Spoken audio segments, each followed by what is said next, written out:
Okay, today is Thursday, June 8th. Got some big news in the PGA Tour.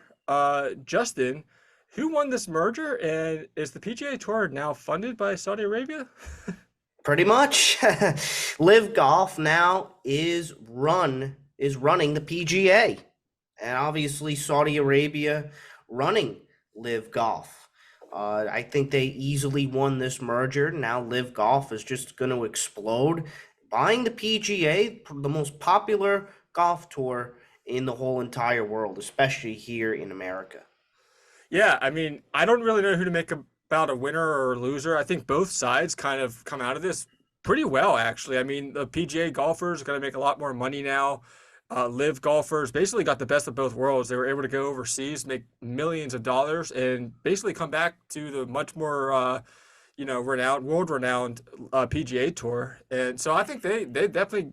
I think it's a lot of people are getting a lot of heat from it, but it actually is long term. I think really gonna benefit both sides. The bickering, I think, is going to calm down a little bit. The annoying, back and forth on Twitter between the PGA players and the Live players, I think, is going to go down a little bit. Um, I'm happy for it. I'm really happy for it. And what do you guys think of Jay Monahan, Justin? I mean, do you think he's gonna? I can only imagine when they all sit down finally. I think they actually had a meeting today, the PGA golfers and Jay They Monahan. had a meeting on Tuesday. Oh yeah. Well, Yeah, what do you guys think about Jay Monahan? Do you think the PGA Tour players are going to actually ask him to resign? I think so. Yeah, I think he's going to get a position with the Live Golf and the PGA, but I just don't see him as the commissioner of the PGA anymore. I think he takes a different role. I think there's going to be a new commissioner in charge of the PGA. It's kind of going to be like the players associations in the MLB, NFL, NHL, NBA.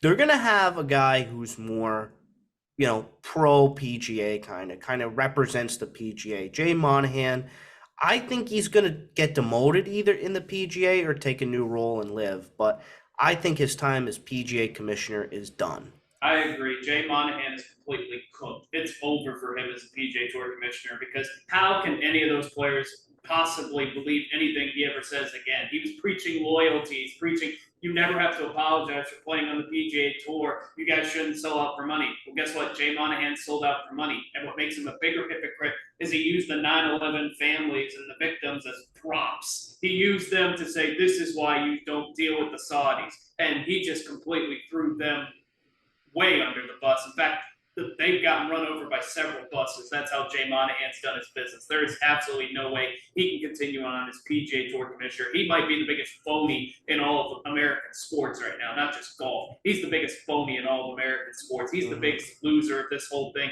The Live guys won. Let's just call it what it is. They got to get their money. Now they get to come back and play the PGA Tour. They got to have their cake and eat it too. And the Saudis have basically bought professional golf. Yeah, that was my take on the whole thing. I mean, at the end of the day, the PGA golfers didn't get rewarded for their loyalty at all. I mean, yeah, long term they're going to get paid more money with the PIF coming in, the investment fund for Saudi Arabia coming in and helping fund all this. They're going to get more money long term. But PGA tours, the PGA players, exactly like you said, they were basically threatened to leave if they left, they never would be allowed to come back, and they used all this propaganda to keep them to stay. And at the end of the day, the Live golfers were able to come back, and the PGA golfers got completely screwed.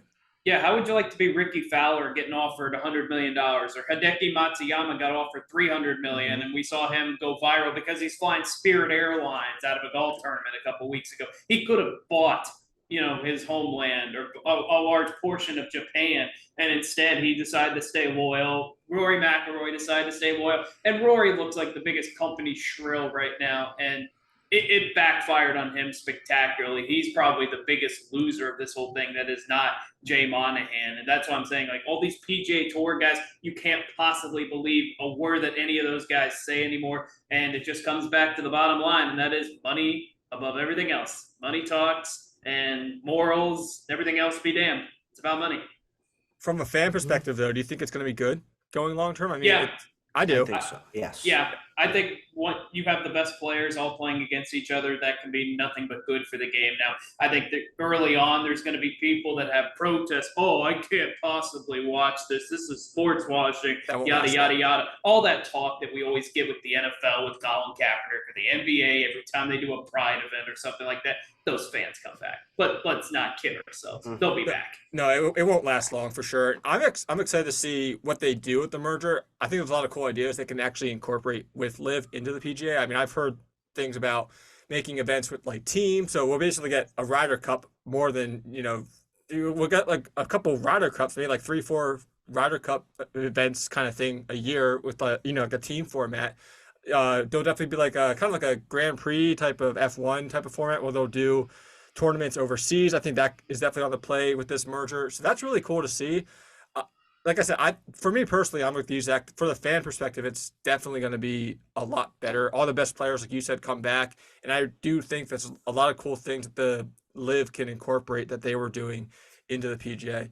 Maybe if they don't adopt anything else from LIV, please just let these guys wear shorts. Like, how dumb do you look when you're making them wear these fancy pants when it's 90 degrees outside? If guys want to play in shorts, let them. Well, the whole point about not being able to wear shorts is because they always put themselves on just this higher level, right? And can they really do it anymore, right? That's the whole point. Yeah, and it's so they're probably gonna. It's kind of gonna be a slippery slope, right? I mean, after what all this happened with Jay Monahan and going behind the player's back, and I'm not gonna repeat everything we just said, but I wonder what's going to happen with going forward. And I think shorts, in a joking kind of way, might be one of the first things that flexes in the coming years. And another thing about Saudi Arabia buying professional golf, could they buy an American sports team? Like, could they buy an NFL team, basically? Maybe use one of their... Well, I don't think they can buy an NFL team. There's a possibility. I think they would be more likely to go to the NBA because the NBA is a much more global game. The NFL outside of America doesn't really have a huge impact. The NFL isn't doing business with Saudi Arabia. They're smarter than that. I think so, but I think the NFL definitely has more money, and the owners really want to get their worth up there. I think they go to the NBA, maybe even the NHL. Because that's global too. I don't think NHL. The only thing I would say would be the NFL is because they're so expensive and people literally just cannot afford NFL teams. I mean, you heard the take about how the Commanders are probably one of the worst franchises right now, currently, just as far as how they were run, and they just sold now for $6 billion. I mean, could you imagine like if the Cowboys or even like the LA or whatever, if one of those teams like the Giants, Jets, they went on sale, how much they would cost to buy, and people just don't have that much money. Even if you bring together 4 or 5 people, it's just so hard to get that much money together. And kind of going back to what I said with the slippery slope, we just had the deal with Saudi Arabia with the PGA, and it's just going to lead into other American sports, like you were kind of alluding to, Justin, and maybe it could. NFL would be the first one. Who knows? But kind of going into that, what do you guys make of this in terms of the litigation surrounding this PGA-LIV feud? All the litigations with this merger have now dropped. All the LIV players having the antitrust laws against the PGA, they all dropped. The dirty laundry, so they say, of the PGA is not going to be exposed now. What do you guys all think of that? How much of that do you think played into all this? Oh, it played a massive role, no doubt about it. I'm sure the PGA Tour heard from the Department of Justice. They got some skeletons in their closet. Phil Mickelson's been saying this from the very beginning. PGA Tour isn't this squeaky clean organization that everybody thinks they are. And by the way, the PGA Tour had events funded by Saudis before. They've had a footprint in Saudi Arabia, so they're not exactly the morality police around here. So I don't think there's any doubt about it. They did not want certain things to get out there. And they did not want these lawsuits. They did not want people to find out things behind the scenes. Anytime courts get involved and you settle, a lot of times it's because you don't want some of these things to come out. So I think there's no question it played a major role. And, you don't want more people talking about lawsuits and players suing your tour versus the on-course product itself. And it seemed like the LIV guys had a case. They did, and the PGA totally shot themselves in the foot. Yeah, no, definitely. And I just found out through all this that the PGA Tour is actually a nonprofit, which I think is actually kind of that's surprising to me. I don't know how anymore. well, even the NFL, how many years ago which I found out through all this was a nonprofit. And that's amazing to me. I can't even imagine the NFL even 20 years ago being a nonprofit with how much money they make. But speaking of money, what do you guys think about now the live golfers having to kind of compete for their paychecks? Last year, the last 2 years, they had guaranteed money for being on the live tour. Now they're going to have to compete and win to gain their money. I think that's going to change a little bit. I think that's going to be one of the biggest takeaways of this is I think players are going to start making a little more appearance fee money or making something. There's going to be, I think, a bottom line. Like guys that miss the cut or guys that don't perform, you're going to have like a base salary or like a floor, which is going to be much higher than it ever was. And so I think obviously the best players, they're going to continue to win. They're going to continue to rake in untold amounts of money. But I think for the major guys or the guys kind of in the middle, I think they're going to start to be able to make a living playing golf, and they're not going to have to go paycheck to paycheck like a lot of the guys that don't necessarily play all that well do. They're going to make more money than they've ever made before. They're going to make more money than the best players were making 15, 20 years ago. So I think the biggest thing is the biggest winners is the future golfers. The golfers now and everybody in the future, they are going to make a ton of money, no matter how good you are. Now, the great guys are going to make more, just like every other sport, but I don't think that the mid guys are going to be hurting for money anymore. No, definitely not. And my last question, I know they said, the statement that the PGA released on Tuesday when this all happened, that's going to be a, quote, fair and objective process and to allow the live golfers back in.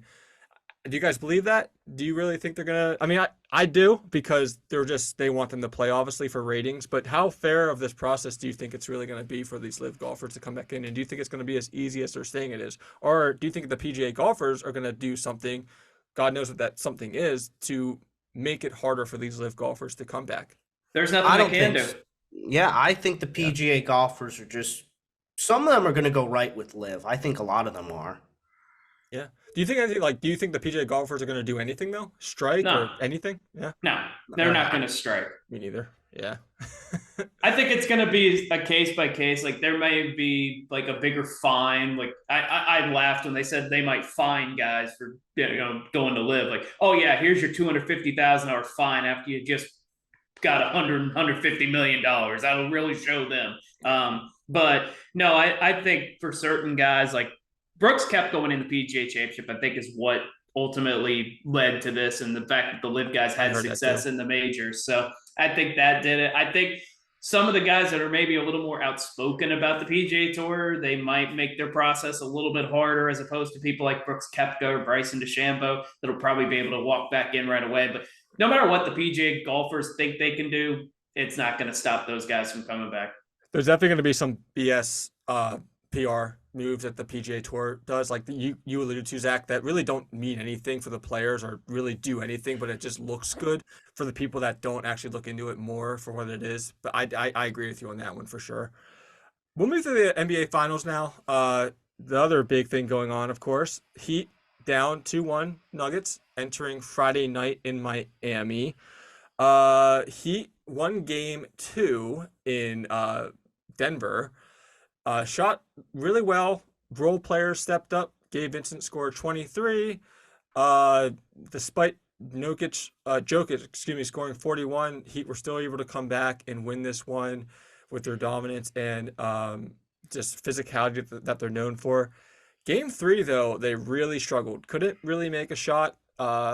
Jokic and Murray were the first duo in history of the NBA, not just the playoffs or regular season, but the history of the NBA, were the first time a duo had a 30-point triple-double, which is really amazing. It's getting amazing at this point. Jokic just basically breaking a record every single night. They say you never forget your first, but I think Jokic has definitely forgotten a lot of firsts at this point, because every single night he's breaking something and becoming the first player to do something. But what are your guys' overall thoughts just kind of entering game 4 here? Zach, Justin, should Nuggets be concerned? And I say this because I don't think Jokic and Murray are going to do a 30-point triple-double again. The role players aren't going to step up like they did on Wednesday night either. What what do you think about going into Game 4, Justin? Your overall thoughts? I think the Heat even this series up at 2. I think this is going to be a more competitive series here with the Heat and the Nuggets. Not that the Nuggets can't win this series, but I think the Heat still have one more game left in them that they're going to win, maybe even two. I think this is going to go 6 or 7, but I still have the Nuggets winning this series. Yeah, definitely. And it's, like I said, Jokic and Murray won't have a game like they had again. The Heat got absolutely dominated in the paint on Wednesday night. That's not going to happen again. I mean, they were outscored in the paint 60-24. Overall in the game, out rebounded 58-33. So Heat's physicality is definitely going to come back. Heat won't shoot as poorly as they did in Game 3 either. And for God's sake, Christian Braun, he's not going to score 15 points again. That's definitely not going to happen. So I agree, Justin. I think the Heat are going to come back. Zach, what are your overall thoughts? I know Jimmy Butler has been playing pretty poorly by his standards in the playoffs so far. Yeah, Jimmy Butler is only averaging 20 points, I think it is now, through 3 games this series. Going into Game 3, he's averaging 17 points a game, and that's just simply not going to be good enough to have a chance against the Nuggets. The thing, Eric Spoelstra is going to make adjustments, but the thing he can't make adjustments on is size. The Nuggets out-rebounded Miami 58-33 in Game 3, plus 25. That doesn't get fixed overnight. And Nikola Jokic, they just cannot guard him. The post-up moves, the passing, the rebounding. He's doing absolutely everything. Jamal Murray's been fantastic. Miami's just not making shots right now. The Nuggets defense has been very good as well. I think Game 2 was as much of a Nuggets giveaway as it was a Heat comeback because Denver was up 15 in that game. Then they just couldn't buy a shot in the fourth quarter. If Michael Porter Jr. gets going, which he really hasn't through the first 3 games, this series may not even be close. I had Nuggets in 5 before the series started. I'm kind of leaning towards staying with that. At the very worst for the Nuggets, it's going to be a 6-game series. This is not a good matchup for Miami. And if Jimmy Butler doesn't go off in Game 4 or Game 5, I don't see how the Heat come back in the series. Yeah, winner of Game 3, when tied 1-1, goes on to win 80% of the time. You talk about physicality, Zach. Do you think Kevin Love starts it again over Caleb Williams for Game 4? Yeah, I think they're going to keep Kevin Love in the starting lineup. It's what worked in Game 2, helped them get competitive in the series. He's a veteran. Yeah, I think they stick with him. He had in Game 3, or Game 2, excuse me, he had the team high rebounds of 10. He had the most rebounds on the team, Kevin Love. And you said he brings that experience as well. I mean, sure. four final appearances, which I didn't even know, honestly. That kind of every time Kevin Love's made the playoffs in his career, his teams have gotten to the finals. Really? Yeah. Oh, I didn't know that. But yeah, I agree. Kevin Love starts Game 4 for sure. Another thing they did in Game 2, excuse me. They let Jokic kind of be more of a facilitator. I mean, what I mean by that is they let Jokic free more. They weren't on him as much, and they made the playmakers around him really score more and be more playmakers themselves. Jokic only had 4 rebounds in Game 2, had 5 turnovers, and I think that really helped. I think when you really make Jokic kind of open and make the playmakers around him do more, I think that's going to be a big reason for success that the Heat should definitely try to emulate again going into Game 4. But yeah, I mean, so Justin, what are your thoughts overall? Any other last comments you have about the series? I think this is going to be a closer series. I think that still Jimmy Butler definitely needs to get his game together for the Heat, but if he really doesn't get his game together, I still think that the Nuggets will win this series. I think the Nuggets deserve this championship. I don't think they were, the worst number 1 seed. The Western Conference is pretty wide open, and they got there, especially with the teams in the East kind of flankering and Miami, getting there as the number 8 seed. I still think the Nuggets got this series. My take of everything is, besides losing Game 1, I actually think Game 3 was the first time the Heat actually played poorly. I mean, they shot as a team, what was it? I think 34 for 92 from the field and 11 for 35 from the 3. Like we already mentioned, they got manhandled down low. Were not physical at all. But, I mean, Jimmy Butler, you said, Zach, he's not scoring a whole lot. Still had over 25, with 28 points when they lost. Bam Adebayo, I think, actually is being one of the best players on the team. Would you guys agree with that? I mean, he had 22 points, 17 rebounds Yeah. in Game 3. He's been the only player, I think, on the Heat that's actually been kind of consistent so far. And so he needs to continue playing well for them to have any chance. I think their shots need to start going in, and obviously, and then I think if they can just be a little bit more physical down low, which I think for the Heat isn't asking a whole lot because they're just such a physical team. Heat might actually have a chance to come back in this thing, but winning in Game 4 Friday night, absolute positive must win. They Yeah. cannot lose that game for sure. Got to do it. Got to win Game 4, or else this thing's over. But that's the issue, as you mentioned with Butler. Yeah, he had like a 25-point Game 3. But the problem is the Nuggets are clearly the better team. So this is one of those series that requires Jimmy to be Superman and have 40-point or 35, 40-point games, kind of what he did in 2020. Had a couple of triple doubles where he averaged 35, 40 points a game in a couple of those and dragged the Heat to 2 wins against the Lakers. Like, Jimmy has to be spectacular because the Nuggets are the better matchup, and he has not been that so far. Yeah, second time a 8 seed won a finals game. First time was in 1999 with the Knicks, and then actually the first time an 8 seed tied a finals series overall, which is pretty cool. Another fact also is this is the third time Nuggets have been tied 1-1 in the playoffs as well. And so they're definitely used to being in this position. After was the case, going into Game 3, and yeah, I do think Nuggets are the better team, but if he can fix some things, start making some shots, and get a little bit more physical, it's gonna be an interesting series for sure. And I wouldn't be surprised if this goes to 7. Other series going on, Stanley Cup Finals, of course. Vegas up 2-0 on the Florida Panthers. Game is about to start in about probably 15 minutes at the time of this recording. Game 3, that is, in Miami. Justin, what are your just overall impressions of this matchup so far? I did not think Florida would come out and go down 0-2. I thought this would be an even series by Game 3. I think this is not going to be a 7-game series. I really thought it was, but I think Vegas has got it in the bag. Either 4 games, 5 games, doesn't matter. I think this is Vegas' series to lose. If not, then Florida comes right back and just wins the series outright. But I think Vegas is the way they're playing, they're gonna take this series easily.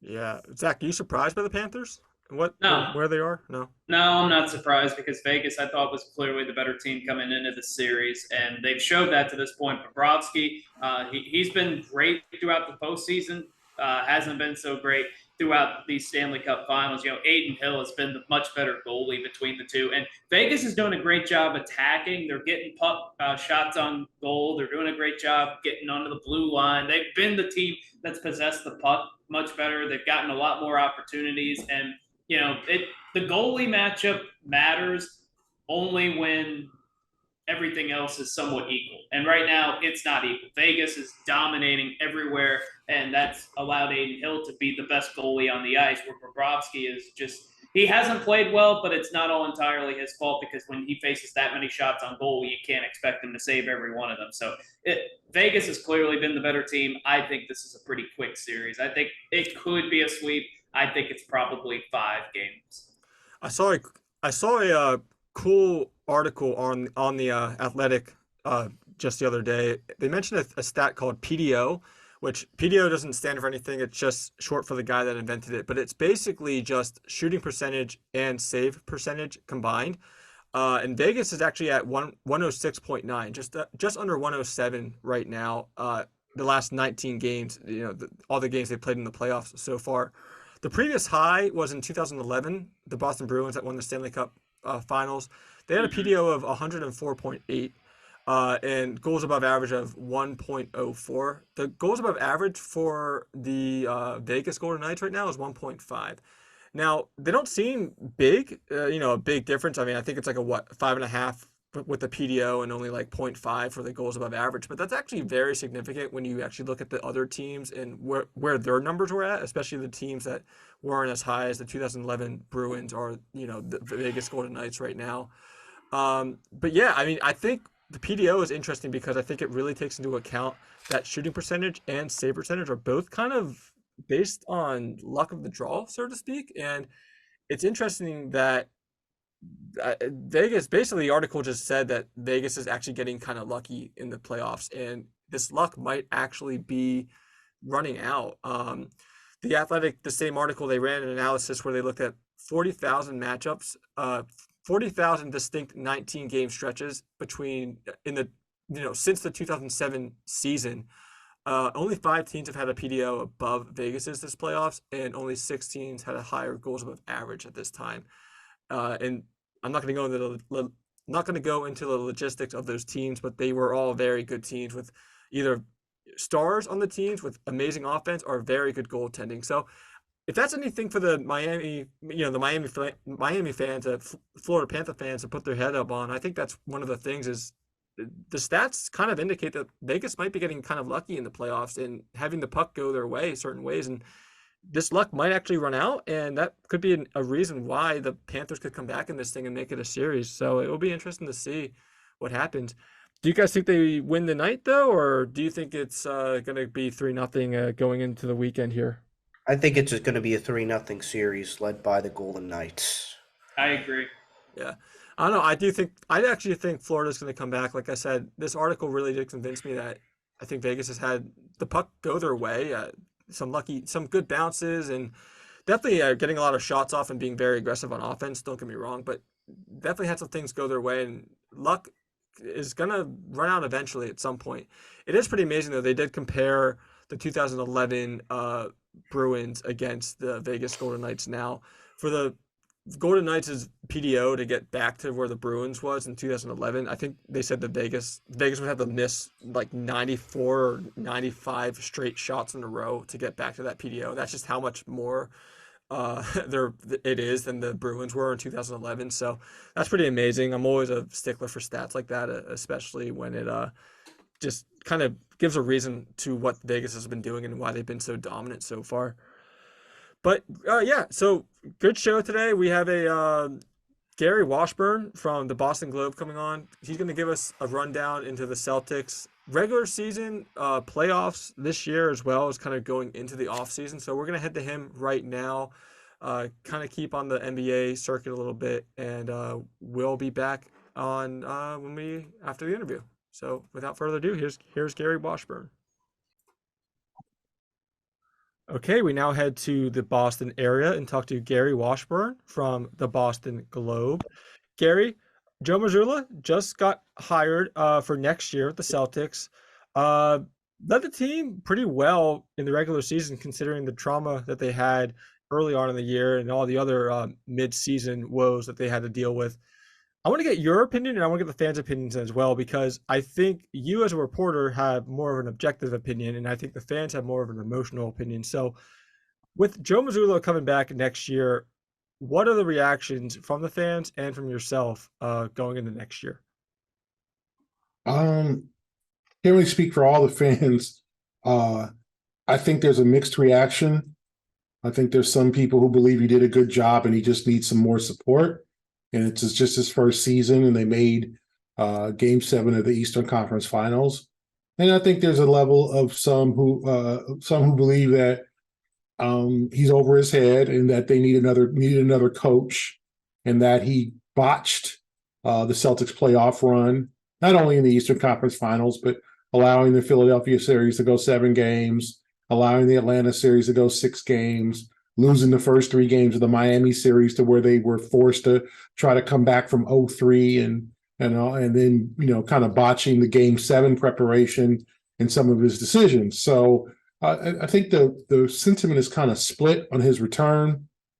I feel like personally, I would never call for someone to be fired. I do think that he needs to improve, make a big jump from his first year to a second year. He also needs a better staff. I don't think the Celtics and Brad Stevens supported him, gave him enough support on the court with players and with the coaching staff. 2 important, or 3 actually, figures left. Obviously, we all know about Ime Udoka, but also Will Hardy went to the Utah Jazz. He was on the staff last year. And then Damon Stoudemire left a little bit after the All-Star break, take Georgia Tech job. And neither of those three coaches were replaced at all. Like, they're not added coach for this year. And I didn't understand that. And I still don't understand that, although Brad Stevens said they tried. I don't know what that means. You try. I think there's a lot of qualified coaches out there. I think there's a lot of players, former players, who would have loved to come to Boston and to become part of the Celtics organization and help the team.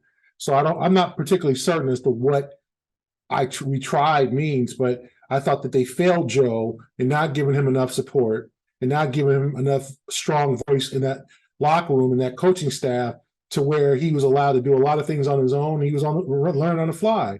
And he ran into Eric Spoelstra, who in many ways outcoached him in that series, and it wasn't close. I thought, Joe made some adjustments and did some things that helped fuel the comeback. But I also think that he was over his head and he got outcoached. And you're going to get outcoached when you're in your first year and you're coaching against a savvy veteran like Spoelstra, one of the best coaches, if not the best coach in the game.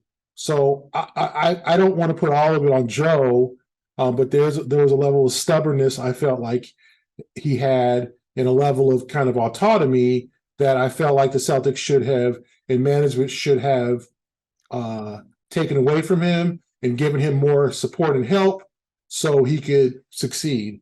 So now that he's back, I think the hiring of Sam Cassell and adding more coaches to the staff, because I think a lot of coaches are headed now to Houston with Ime Udoka. I think that's a good move. I don't think you throw the baby out with the bathwater in terms of firing Udoka, but you definitely give him more support and help. And I also think on the floor, Brad Stevens added very little to trade deadline, and that didn't help. The Mike Muscala move ended up being completely ineffective, did not work. And adding Blake Griffin really didn't work on the floor.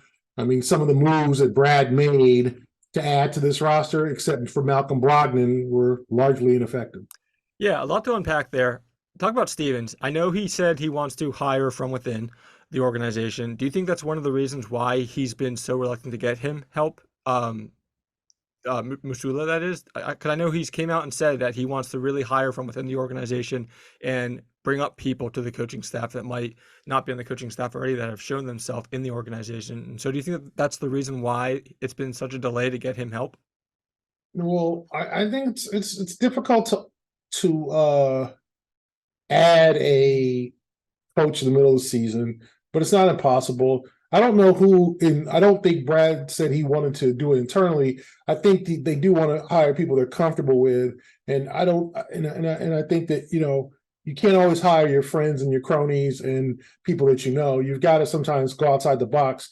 I thought the Sam Cassell hire was going outside the box because obviously I think he knows all the staff and he knows guys because he's popular, and the Celtics have played the Sixers 7 times, 11 times in the last 8 months. But, I thought that was an outside the box hire. And I do think that Brad Stevens needs to go outside the box. I think he lined his staff when he got to Boston with, his guys and things like that. And it's, it mostly worked. Micah Shrewsbury is now the head coach in Notre Dame. Jay Larranaga with the Clippers. He's building a tree of his own, but that kind of thing is running out. So he needs to add to the staff from guys who maybe not in his comfort zone. And I'm not particularly certain why they didn't add during the season or before the season began. That they had plenty of time. Remember, Missoula was named before training camp. It wasn't before the regular season started. So, he had an entire month plus to put together or hire a coach, and he didn't. So I felt like that was negligent of Brad not to bring it on unless Missoula said, hey, I'm not comfortable with a new guy. Or I don't want, unless there was some discussion there. So who knows what happened, but the bottom line is they did not add to the coaching staff, which I think was a real damaging aspect to Missoula's tenure. Well, We'll keep on the coaching conversation. What about Brad Stevens himself? Has he ever considered about coming down to the coaching staff, leaving the front office and coming back down to help Missoula on the benches? And 'cause I know a lot of fans in Boston are asking for that. Why is he not considered doing this? And, what is Brad Stevens' hesitancy to do this? Well, he doesn't want to coach again. I mean, he has two children. One, I think, is about to be a senior in high school, and then a daughter. He has a son and a daughter. I think he likes being more of a full-time dad, and also I think he likes being behind the scenes. And I think people tend to forget during that 2021 year was a really difficult year when he went 36-36 and lost to Brooklyn in the first round. Brad had lost the team. I mean, they were just not a good team during that year. That was coming off the Eastern Conference Finals in the bubble. There was a lot of hype, and all of a sudden, they had injuries. Kemba Walker, then Jaylen Brown was out for the playoffs that year. But it was a tumultuous year. I mean, it was just, they allowed, I think, what was it? Danilo Gallinari, one game hit 11 threes. I mean, like, they were just constant defensive breakdowns, constant games where, they were just not showing up. And so I think his message to that team just started to get stale, and he knew it. That's why he ended up getting promoted, and when Danny left, president of basketball operations. So I'm not particularly certain that Brad wants to coach again. Mm-hmm. Because I do think he felt like he lost the team, and I was there, and I thought he lost the team. Like, not that he was a bad coach, and it wouldn't work out in another team, another organization, another college. If we want to go back to college, but I just think with that group of guys, his message had gotten stale, and there was time for a new voice, and it worked with Ime Udoka. And unfortunately, Udoka did some things that got him suspended, and eventually, he's now with the Houston Rockets. But Brad coming back to coach, I think, is a last resort situation. I think he feels like he's very comfortable doing what he does. He doesn't speak to the media much. He's very much behind the scenes. I think he enjoys that. I think he enjoys spending more time. Not saying he's always at home, because obviously scouting and trying to prepare, mm-hmm. but he gets to be more of an at-home dad, I think, with his children and his wife. So, I don't think that that's a possibility. More consistent schedule, I can only imagine, the front office as a coach. More like 9 to 5, as they say, and like just more of you can expect what to expect every single day. But let's talk about Udoka, though. Since they came out and said that they're going to go forward with Missoula for next year, you mentioned it already that Udoka has been taking a lot of coaching staff from the Boston Celtics to Houston. Are fans even more nervous since the original news of Missoula coming back? Since it's already such a depleted coaching staff, as you mentioned, and now Udoka's taking even more away to Houston. So are fans even getting more and more nervous as the offseason progresses here for the Celtics? No, I think that people are excited about a change. I think people understood that the coaching staff was inexperienced. And those were all Ime Udoka's guys: Ben Sullivan, Aaron Miles, Mike Moser, all guys who were, had known Udoka and been friends with Udoka for years. So once he got a job and he's looking to fill his staff, and he's already added Royal Ivy, it was pretty apparent that he was going to pluck some guys that he began his coaching career with, in Ben Sullivan and Mike Moser and possibly Aaron Miles. So I don't think that there was first of all, the fans don't really know the impact of these assistants. They just know names. Sam Cassell is a name. Ben Sullivan, isn't a name. Regardless of how good of a coach, he's a very good coach. The same with Aaron Miles and Mike Moser. You don't know the impact because you only know these guys from maybe, I think I heard of that guy play in college. So I think the fact that they hired Sam Cassell makes it appeases the fan base, because they know he's a name. They know he's a coach that eventually could be a head coach and maybe take over for Joe. Who knows if something goes wrong next year or whoever. But they know he's a former Celtic. He was part of that 08 championship team in his last years in the league. He's won 3 championships as a player.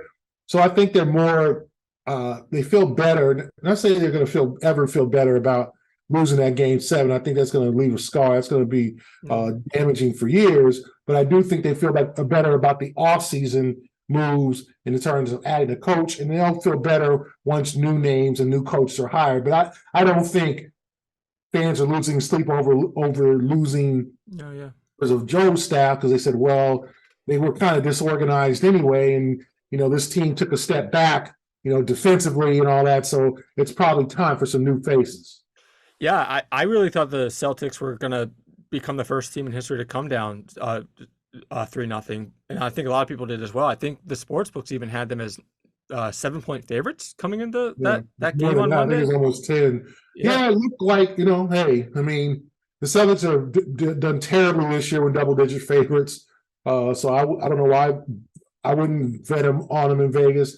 But, it had all the makings for an amazing comeback. And then Jason Tatum sprains his ankle in the first play of the game, and they can't hit a shot. And Miami just played that steady style of basketball. And the Celtics scored 84 points. I mean, that's unacceptable, inexcusable in a big game. So the offense completely let them down, and now they got to figure out how to improve that offense in the offseason. Well, that's my point. That's my point with Mazzulla is do fans give him too much of a all or nothing kind of response and expectation? I mean, he did the season started off very shaky, very tumultuous. He ended up leading them to an Eastern Conference Finals against a Heat team that's really, really good. I mean, obviously they were neck and neck with arguably the best team in the entire NBA, the Nuggets right now. Are people not giving him enough credit this season, just considering that what he had to come into with, just how the season started, the injuries that they've had, and to still even lead the Celtics to where they were? I think a lot of the fans are getting too caught up on the fact that they went down 3-0 in the Eastern Conference Finals. What are the expectations of the fans, say that if the Heat and Celtics traded games? Say it went to 7, a game 7, but they never went down 3-0. Say it was like 2-1 and then 2-2 and then up to game 7. Say it never was a blowout from the start. Do you think the perception of Mazzulla would be completely different now? Probably so, but when you fall behind 3-0 and in game 3 you really don't show up and you give up and you get humiliated and you get laughed at, that's an indictment on the coach.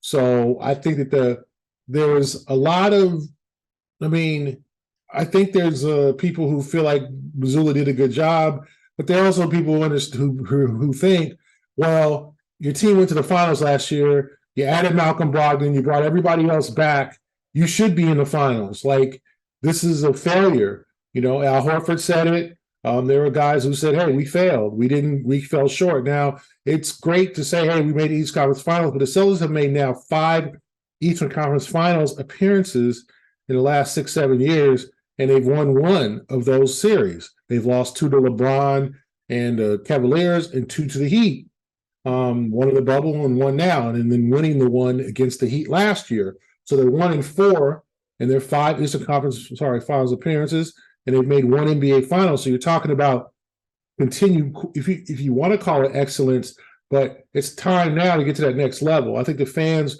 were expecting the Celtics to get to that next level. They were the whole unfinished business theme, and that we've learned from the Warriors series and we're ready. And then they got to the playoffs and they played with their foot again. And I just thought, they might have been just tired after that game, in that game 7. Sometimes attrition takes over, and you think that you got all the energy, and finally your team just says, you know what, like, we're just tired of playing with each other. Like, we need a break. And I think the Celtics in that game 7 against Miami were tired. I think they just threw in the towel. They tried. The shots were missing. They were too heavily reliant on the three-pointer. I think it's a big complaint about Joe Mazzulla's offense is like, if you don't hit threes, you don't win. And if you look at Denver in game 3, they won by 15 points. They hit 5 3-pointers. They scored 109 points. Like, you can win without hitting threes. And with the Celtics, it was like, well, if they're 40% on threes, they're unbeatable. If they're not, they're beatable. So if you shoot 28% one game, you're very beatable. And the Celtics have to work on that. And I think a lot of fans blame Mazzulla for that, because he made that statement that he's sticking to him now, that the 3-point attempts is the most important stat in basketball. And, if you're looking at this series, the NBA Finals, Denver, I want to say in game one, was 8 for 30. And then on game three, they were 5 for 18. So they are not lighting up the board with 3-point shots, and they're up 2-1. So you've got fans who are Celtic fans saying, like, well, see, like, what are you talking about, Joe? What are you saying in terms of this 3-point thing? Like, if you score in the paint, get to the free throw line, you can score points too, and you can beat Miami. So Denver, and I know they're up 2-1, and the series isn't over, but they're sort of given the recipe of how to, they're playing well, and Miami, Miami's not played well. Caleb Martin has been below average. I mean, I think he has 16 points for the series. In where I think he averaged 16 to 18 points a game against the Celtics. He was a killer. It worked when they benched him for Love. I mean, when Love came in instead of him, it worked in game two. Because they were trying to get a little bit beefier in the paint because Aaron Gordon was beasting in game one, so they made that swap, and Caleb Martin was better off the bench. I mean, he was pretty good off the bench against the Celtics, but you're looking at the Nuggets, and the Nuggets are showing you that you don't need to necessarily hit a bunch of threes, which is even more frustrating for the Celtic fans who knew all along this team was way too reliant on three-pointers. I thought, and it's a beautiful brand of basketball when they're hitting three-pointers. The ball moves, guys are hitting it. But Al Horford was 29% from the three in the series. Malcolm Brogdon got hurt. Tatum never really got a three-point ball going. Marcus Smart has always been inconsistent, a very streaky shooter. Jaylen Brown was terrible from three. So you add all that together, you have a series where you lose in 7 games. If you change your philosophy a little bit, maybe this is fans are saying, like, emphasize more scoring in the paint, get to the free throw line, make it a little bit easier on yourself, get a little bit more easy points. You might win the series, and it could have gone 7 because Miami's a good quality club. But I think Celtic fans were very angry about the first 2 games in Boston. That 46-point third quarter, which I thought changed the series of game 1, and then game 2, blowing a lead in the fourth quarter. I think they were up 90. They're up 11 or something like that, 99 to 88 or something like that, and then losing that lead when Jimmy Butler went off and the whole thing with Grant Williams. And I think people were just mad, blowing fourth quarter leads, relying too much on the three-pointer, really stagnant offense down the stretch, and Missoula took a lot of heat for that. So I think there are people who are thinking and hoping that the Celtics change their offensive approach this year coming up. Get Jalen and Jason more involved in more actions together. John Schumann from NBA.com released like a stat of how many assists per game that Jokic and Murray have with each other. And I think it's 7 or 8. And I think with Tatum and Brown, it's 3. It's like they're not working with each other. Yeah. So I think the Celtics need to change their philosophy offensively. And so the hope, if you're a Celtic fan, is that Missoula has to change the philosophy himself and is done some hard thinking and decides, okay, I want to maximize the talents of Jason and Jalen, stop relying so much on threes. And that's up to Brad, too, to get a better post presence who can score in the paint to give them easy buckets. Because right now, the combination of Al Horford and Robert Williams isn't cutting it. Yeah, and we'll get to Jason and we'll get to Tatum and Brown in a second. But you kind of mentioned it, what you just said yourself. Going down 3-0 left them just in too much of a hole, and they had little margin for error. Well, no margin for error going down 3-0 like that. Game 7, Miami shot 50% from the 3, and Boston shot 21% from the 3 in Game 7. And so that obviously contributed big time to what happened. As you mentioned, they were kind of living and dying by the 3 based on their offensive scheme. But one last thing I want to say about Missoula, and this is kind of the interesting fact about the NBA. I think fans kind of forget to separate the player from the coach. Well, I think fans do separate the players from the coaches themselves. I think a lot of times fans just think that, okay, we have such a good lineup, all of our players are really good, and they kind of think that the coach doesn't have much to do with it. And I think that was a lot of the perception on of Boston going into this year. All the fans and even the national media thought their team was so good with the players that they had, but I don't think they really took into consideration just how much of an impact having a brand new coach can be. And that's why I think a lot of people are upset with Boston this year. because we're looking at it too much from the players' standpoint, the players they had, and not enough from the coaching staff that they had. And I think NBA fans, not just Boston, but nationally speaking, they have to stop separating the coaches and the players and really realize that it is kind of one, dynamic and one cogwheel, so to speak. And I think the Boston Celtics, they're a case report of why that shows, right? Yeah, I mean, I think that there are people that looked on paper, and you don't win the title on paper, but thought on paper they're the most talented team in the NBA. And in many cases, they were correct. But I think there was a situation where some of the components didn't play well. Jason Tatum was pretty good in the playoffs, but not amazing. He had his ups and downs. I mean, a bad series against Philadelphia until Game 6. Jaylen Brown really had a disappointing playoff performance. Just wasn't himself. Al Horford was not good, and I think showed signs of age. Couldn't guard Bam Adebayo in the post. Couldn't hit 3-pointers. Couldn't score at the rim, even though he was 6, 7, 8 feet from the basket. Mm-hmm.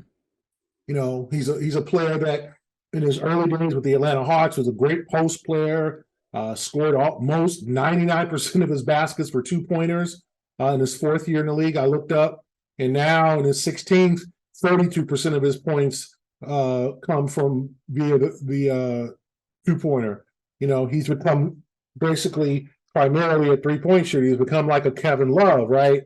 And the one thing about having those guys who extend their careers like that, where they become 3-point shooters, is they rely really heavily on that, and they kind of lose what got them the bread and butter part of their game. Like, Kevin Love can still post up some, but if you remember him in Minnesota, he was a monster, absolute 30-20 guy. I mean, that guy couldn't be stopped. He could hit the three, he could hit the mid-range, he could post you up, he had a big burly body, get to the rim, all that. But he figured, a lot of guys are saying, hey, I don't want to be out of the league like DeMarcus Cousins, Dwight Howard, and all these guys who are out of the league by 32, 33 or whatever. I want to play till I'm 37, 38, so I'll have to learn how to shoot three, stretch the floor. So with Horford, it was the same thing, but what happens is he's kind of abandoned his post game. So if you look at it, on paper, they seemingly had the most talented roster, but there were some things that happened all through the year. And it's one, they don't always play with focus, so they can blow games. If you look at someone pointed this out to me, it's very true. If you look at the season schedule, the Celtics won 57 games. They could have won 66 or 67 games. There was 10 games on that schedule that they either didn't show up or they blew it. There was a road game at Washington where they just were completely outplayed by the Wizards reserves. There was a blown 27-point lead against Brooklyn.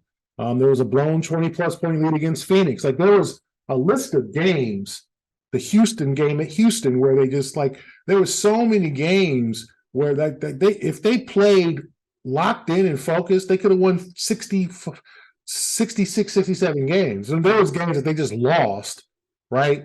They lost 2 at Chicago. They lost 2 at home to Orlando. There was games hey, they're just not the better team tonight. They're not good tonight. Sure. But there's other games that they blew. But you can argue it's every team every year, right? Yeah, but I think the Celtics have a real knack and a bad habit of playing down to their opponents, and that's been like that for years now. Yes, that's what cost them a game against Atlanta. That's what extended this Philly series to 7, losing that first game without Embiid, with James Harden for 45 points. So if you add that into the team talent, you knew even when this Miami series started, and it was okay, they're the much better team. They should win this in 5, but everybody knew, well, the Heat are going to win one game from Spoelstra's coaching, and the Celtics are just going to blow off one game. So it's at least going to go 6. And then when the Celtics got punched in the mouth in the first 2 games, it was a series, right? It was they're a total disadvantage. So to me, you can point to the talent, but Miami's not the best team in the Eastern Conference on paper. They're not. And they're missing their starting shooting guard. They're not. They just play harder than everybody else, and they're well coached. That's how Denver is the best team in the West. I think they've proven that. But if you really look at Miami, I mean, and they've had their guys, the Gabe Vincents, the Max Struces, the Caleb Martins, really come up in the clutch. The Celtics did not have anyone during that series off the bench, like not Jason and Jalen really have a good series. Derek White, excuse my language. Yeah. Derek White did. Derek White was strong. Other than that, the Heat had 3 to 4 guys. Duncan Robinson, like they had 4 guys come up big in that series, make big plays. The Celtics didn't. Malcolm Brogdon was hurt. Robert Williams was not very good at times. Al Horford looked old. Marcus Smart was so up and down. Like if you look going down their roster, Grant Williams had his moments, but the fact is that the bench made, and their reserves are complementary players other than Jimmy Butler and Bam Adebayo, made bigger plays. Yeah. And that's why they won the series. So you can separate, is that coaching? Is that the roster? I just think the Celtics, everyone has to take blame. Missoula has to take blame, but the roster has to take blame for not stepping up when it really counted, because that's when it really counted. The regular season didn't matter. It was all about the playoffs. And they botched their opportunity. Your comments are interesting, though, because I actually disagree. I think when Milwaukee went down to the Heat, I thought a lot of people thought Boston was the best team in the East, remaining team. On paper they were. They should have been in the finals. The road was there. Home court advantage. They avoided Milwaukee. They were able to overcome Philadelphia. They didn't play. They lost to each lost 3 times in the regular season to the Knicks and the Cavs. They didn't face either of those teams in the playoffs. So the road was right there. And quite honestly, they botched it. Yeah, and it's also interesting that you say that they could have won 66, 67 games this year if they would have closed out some of the games in the regular season. But isn't it one of those sports debates, right? They would have played the Heat in the first round if that was the case. And we saw what happened when they played the Heat in the Eastern Conference Finals. So it's just kind of interesting. Yeah, it all depends. If you think that if they had caught the Heat in the first round, were the Heat the same team? I saw the Heat lose to Atlanta in that play-in game, and they looked disheveled. Yeah. They looked like, and they were down by what? They were down with 6 minutes left in the fourth quarter in the other playing games of the Bulls. And I think they outscored them 15-2 to end the game. Like they had to make a run, and they did. And then all of a sudden they caught, Milwaukee, I think, kind of sleeping in that game 1, and that was it. Yeah. And then Giannis got hurt, So to me, I think that the Celtics, were the quote unquote on paper, but I also think they could have used more support. I thought that the Brad Stevens did not, I said the Mike Muscala move was a failure. Blake Griffin was a great locker room guy, but Joe didn't trust him in the playoffs, and you needed some toughness. You needed some rebounds. You needed a guy who could play hard. I don't know why he wasn't used at all. Like he's not jumping over Kia Blake Griffin, but the guy can still scrap out there, hit a rebound, give a hard foul, block a shot, do something. And this team needed fire, and he didn't play in them fine. A lot of that is on Missoula, to be honest with you. And they got to figure out. He's got to figure out his rotations. Peyton Pritchard, that's going to have to be addressed. So there's a lot that has to happen in the offseason. Yeah, Peyton Pritchard, Grant Williams, both this year, unrestricted free agents going into next year. So they got to be figured out. Are they coming back? We don't know. But we'll talk about the bigger elephant in the room, the duo of Brown and Tatum, as we talked about earlier in this interview. Not the first time both Boston fans and national fans have asking for the breakup of the two. They've been the 4 conference finals berths and one in an NBA finals appearance between the two of them. Obviously still have not won a finals between the two of them. What are fans saying about this duo of Brown and Tatum? Do they want them to come back together, or are they saying let's just, especially next year once Brown's contract goes up, are they kind of sick of running this back every single year, or do they want to see them together long term in Boston? Well, I think it all depends on the fans you talk to. There's some fans that are like never break them up, which I understand that. The other fans feel like, well, I didn't think some fans would probably would say I didn't think I would want to break them up before this season, but now after another failed postseason, another falling short, hey, if there's a deal out there that gets them a super duper star or Damian Lillard or someone like that, it might be time to think some changes. So I think that there's more of a sentiment of like fans who probably wouldn't have considered it are now probably considering, well, I'm not saying trade them for, spare parts or give them away. Right. We like them, but if there's a superstar out there that could help the Celtics win next year, because now you're looking at like your window of championship window is next couple years. Like next year if we go to Vegas and when the season ends, whatever it does, the Celtics will probably be favorites to win the East because they still have their team coming back. Miami has some free agents and they're getting older. The Knicks are who knows what the make of the Knicks. The Bucks have Chris Middleton's a free agent. I mean, they got free agents also. Brooke Lopez, Chris Middleton, they got to figure out what they're going to do with their club. Sixers can't get past the second round. Yeah. Yeah, the Sixers have the James Harden issue hovering over their head. What are they going to do with him? Or is he going to come back? Or is he going to go to Houston? So every team in the East has their share of issues. So the Celtics will be favored. Yeah. So your championship window is next year, and maybe you gotta have some take advantage of that. So I think fans feel like, well, if there's somebody who could help this team next year, right, hit a chip. Lillard, a guy, hey, he's going to be older. He's going to be a guy who probably doesn't have a whole lot of time left. But if he's at his prime right now and he plays 2 to 3 years, and he gets a chip, then it was worth it. But I also think people think, well, I think the more sentiment is, listen, you've got 2 All-NBA guys. They've got to be better. Yeah. Like Jalen's got to improve his handle, improve his decision-making. But you also have to have an offense that help each other. And people said quite accurately, they don't help each other on the floor. They don't play together well. Not that they play against each other, but they've kind of gotten out of the, okay, my turn to go, okay, your turn, okay, my turn, your turn. Yeah. But they need to play more where they help each other, pick and rolls, situations where if Jason's going to the basket, Jalen's not just sitting there in the corner. Like Jalen, cut to the basket. Mm-hmm. Yeah. We'll have Jason drawing the defender, there's Jalen, bam, slam dunk. Like they have to have a better offensive coach to me. And I don't know if that's Cassell or someone they bring in, say, listen, guys, this is what we're going to need for you guys to do. Set more picks, move more, don't stand there and watch the other go to the basket. Yeah. And you guys will score, 8 more points a game doing that.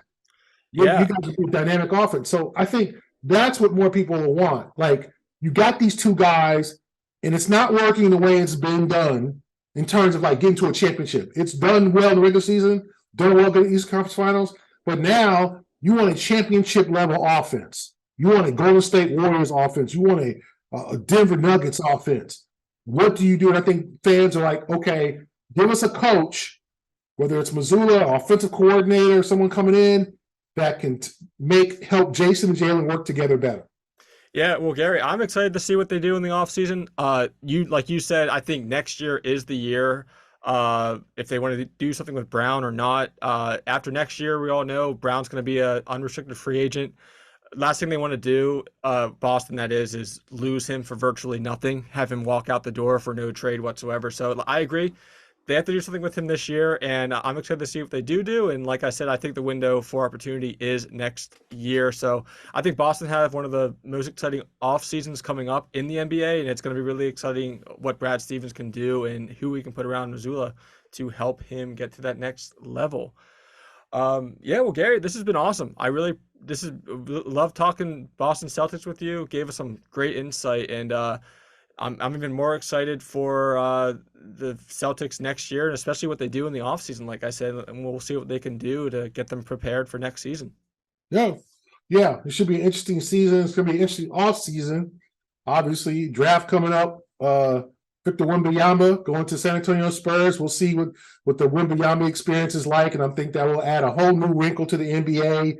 a guy who's a generational talent, and I think that'll be a lot of fun. So for NBA fans, it's never an off season. I know people are kind of getting down because it's almost the season's almost over, but we'll be in summer league in a couple of weeks, and I know Team USA has something this summer, World Championship. So it should be a lot of fun this summer, and then we get back to next season.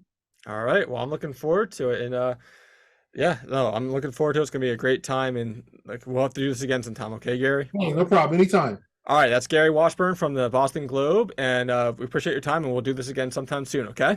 All right. Thanks a lot. All right, take care. Okay, we now finished the show with Off the Map and Long Hauls of the Week. Justin, who is your Off the Map of the Week? My off the map of the week is goaltending in the NHL. So Aiden Hill and Jonathan Quick for the Vegas Golden Knights have really been carrying the team.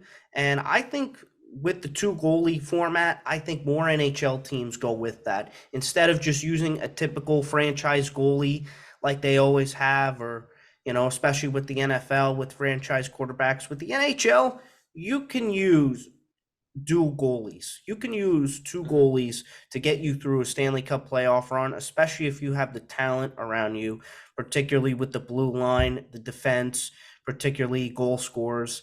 I think you're going to see more NHL teams do that with the two goalie format, and I think that the NHL Makes sense. it makes sense for the NHL. I think it's going to go far from here on out, not just with the Golden Knights, but with other teams. And other teams have been using it for the past couple of years.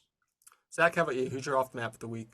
My off the map is the Big Ten. They just released their new scheduling model for 2024 and forward, of course, with USC and UCLA coming into the league. Right away, USC plays Michigan and Penn State. A little surprised they didn't face my Ohio State team in year one, but they're going to play them in year two. And so they've got protected rivalry games. Iowa has 3 protected rivals: Wisconsin, Nebraska, and Minnesota. Penn State, no protected rivals. So the Big Ten saying Penn State has no real rivalry, and they want to say Ohio State's their main rival, fine. But they're not going to play for 2 years. Ohio State, their only protected game was Michigan. And what we're going to see going forward in college football, no more divisions. It's just going to be, the 2 best teams are going to play in the conference championship game, because we're going toward a world with a 12-team playoff.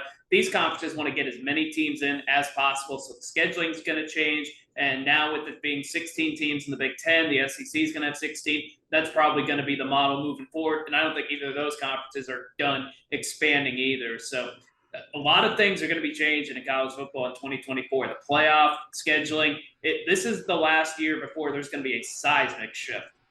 Well, we talked about before in the show. I mean, in 5 years, there's going to be 2 conferences in college football. Well, maybe not 5. I don't know if that's too soon. Yeah, I wouldn't say 5 years. If you gave me 15 or 20, then yeah, I'd probably agree. In the future, in relative near future, there will only be 2 conferences in college football for sure. My off the map is Corbin Carroll of the MLB. Many people, when they talk about people in baseball, they talk about the stars, the best players on the teams, Bryce Harper, all those. But this 22-year-old Diamondback, he's currently the front runner to win Rookie of the Year and will be an All-Star this year. 93 percentile in above average for outfielders. 17 steals of the season. He's 6th in the league in that category. 15 doubles so far in the season. 10 home runs. Has a strikeout to walk ratio of 18 to 15. Just under 300 for his batting average. Like I said, he'll definitely be an all-star in July in Seattle, and really exciting to watch. Super fast, but also hits the ball really, really well. And it's nice seeing a player on the Diamondbacks kind of make people turn their heads to the Diamondbacks. I mean, for a long time now, Arizona has been not followed by a lot of people, and they've been probably on the lower. They've been one of the lower teams on the totem pole in the MLB, but now they actually sit atop of the NL West. Going into roughly halfway through the season, so definitely an exciting guy to watch, and I'll be watching him more as the season kind of progresses and goes on here. Justin, how about long haul? Who is your long haul of the week? My long haul of the week is Jim Dolan. Madison Square Garden and now Penn Station are in a bit of a pickle over the renovations of Penn Station.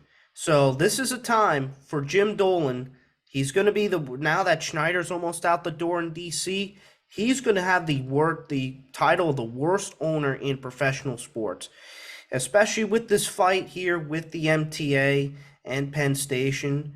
I think it's time for Jim Dolan to sell the team, especially the Garden. You can't move Madison Square Garden to another borough or another part of New York City. The Rangers and the Knicks potentially could be in a new arena, especially with their permit up. It's time for Jim Dolan to sell the team and stop with those facial recognitions and all the other stuff he's been doing. So, Jim Dolan, sell the teams, sell the Garden, especially to a guy who could go along with this project here, because this is greedy business right here. Zach? Long haul is going to be CJ Stroud and Bryce Young already elevating themselves to QB1. Gone are the days of guys sitting for 2-3 years, not even 1 year anymore. Guys are going to be expected to start as franchise quarterbacks. If you're a top 5 pick, top 10 pick, maybe even just a first round pick, if you're not playing in year one, then that means there's probably something wrong with you. And Anthony Richardson the same way with the Indianapolis Colts. So you're going to see a youth movement right away. These guys are going to be thrown into the fire, whether they're ready or not. I think they are ready for it. I think Bryce Young and CJ Stroud especially are ready for it. And I think Anthony Richardson's going to learn on the job. So you're not going to see any more guys like Aaron Rodgers or Jordan Love now that are sitting for multiple years before they get their chance. You're going to see them play right away. Do you think the reason they did that though in the past was because they're so young and they're afraid of injury? I think the reason they did it in the past is because the passing game wasn't as evolved as it is now. Guys are playing 7-on-7. They're throwing better in high school than guys were throwing out of college 20, 25 years ago. So the growth has already started. The need to develop quarterbacks doesn't take place in the NFL anymore. That quarterback development happens in high school. It happens with personal quarterback coaches, and then college is the last step. By the time they get to the NFL, they're absolutely ready to play. They say college practices are harder than NFL practices. Yeah, they are. So yeah, but yeah, it's interesting. Yeah, like you said, no longer are they going to be sitting out for years. It's if you're good enough, if you're one of those top, 5 picks as those two were, you're going to be expected to be playing that next year. That's right. In the new age NFL. My long haul is usually about what people are talking about too much, but I'm going to pile onto a topic this week. Messi is going to Miami Inter. I think in a couple of weeks he's going to start sometime in July, I think is what I read. Messi, this is huge for the MLS. As a big MLS fan, I think this is going to elevate the game immensely. Have a lot of incentives to come over. Apple basically is going to share their revenue that they made with the MLS, the 10-year, $2.5 billion deal that they have. Messi gets basically stock in shares of that deal. Adidas is going to be profit sharing with them, with Messi as well. 17 years in Barcelona, I think he holds the most goals scored in that, in that franchise of all time. Obviously won the World Cup this past summer. Mega superstar, going to do so many good things for the MLS, bringing a lot of attention, and it just kind of shows you how much the MLS is growing. I mean, easily, besides Beckham, maybe when he came over, and I think in 2007, probably one of the biggest signings the MLS has ever did, and it just shows you how much the MLS is growing. And as they're still considering different cities for expansions and all that, MLS is definitely an exciting team. And I do expect a lot of growth for them. And Messi coming over is just another example of the expansion plans that they're trying to do. Good show, guys. Let's finish up with our predictions of the week. Justin, what are you predicting this week as we head in? I think the Heat have one more win left in them in this series. So I think the Nuggets are going to win in 6 games. By the time where we're going to record the show next week, before Game 6, that is the clinching game when the Denver Nuggets win the NBA Finals. I think the Heat win Game 4, but the Denver Nuggets will win Game 5 and Game 6, and they will be NBA champions. All right, Zach, prediction. My prediction is the next time we talk, next Thursday or so, that both at the NBA and NHL championship series will be over. Okay. Yeah. I'm going to head back to golf. Start the show with golf. Going to end it with golf too. I predict that Rory McIlroy will actually win the RBC Canadian Open this weekend. Rory, mad as hell about what happened with this merger with LIV. He actually won it the last 2 years that they played the RBC Canadian Open. Last year he won it. They took 2 years off for COVID, and then he also won it back in, I guess it would have been 2020 then as well. So yeah, I have him shooting under -20 this weekend, and he is going to come up the victor and win his third straight RBC Canadian Open on Sunday. Well, guys, great show. We'll do it all again next week. Exciting sports week coming up. NHL Stanley Cup, NBA Finals, and more to come with the LIV PGA merger as well. So we'll see you all next week, and until then, keep on traveling.